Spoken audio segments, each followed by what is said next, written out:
সকলেই মুসলমান।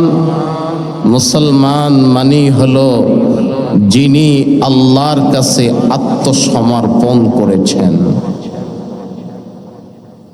ইসলাম শব্দের অর্থ হলো আত্মসমর্পণ করা, আর যারা আল্লাহর কাছে আত্মসমর্পণ করে তাদেরকে বলা হয় মুসলমান। কিভাবে আবার আমরা আল্লাহর কাছে, কেমন করে আমরা আল্লাহর কাছে আত্মসমর্পণ করি, এ বিষয়টা আমরা অনেকেই জানি না, অনেকেই বুঝি না। অনেকে বলে যে ইসলাম শব্দের অর্থ হলো শান্তি। মূলত ইসলাম শব্দের অর্থ শান্তি না, ইসলাম শব্দের অর্থ হলো আত্মসমর্পণ করা। আর যে ব্যক্তি আত্মসমর্পণ করে সে শান্তি পায়, ওই অর্থে বলা হয় ইসলামকে শান্তি। আমরা কেমন করে আত্মসমর্পণ করি?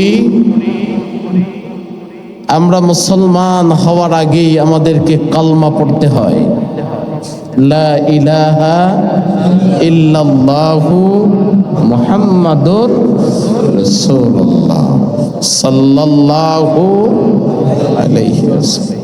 এটাকে কি বলা হয়? কালেমা, কালেমাতুত তাইয়্যিবা।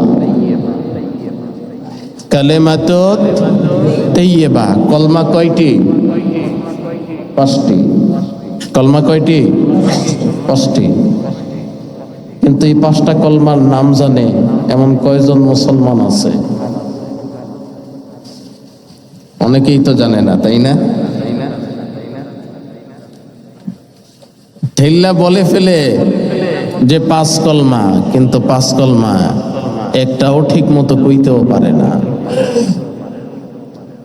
আমি সারসিনাতে যখন পড়তাম, এখনো ওই লোকটা আছে সারসিনায়, পাশেই তার একটা ছোট্ট লন্ড্রির দোকান, জামা কাপড় ধৌত করে আর জামা ইস্ত্রি দেয়। তখনকার সময়ে 2004-05-এর কথা। আমরা 1 টাকা দিয়ে পাঞ্জাবি আয়রন করাতাম আর 3 টাকা দিয়ে পাঞ্জাবি ধৌত করাতাম। সেই লোকটার নাম ছিল শ্যামল। দীর্ঘদিন এই কাজ করে। তো তাকে আমরা মাঝে মধ্যে জিজ্ঞেস করতাম, শ্যামল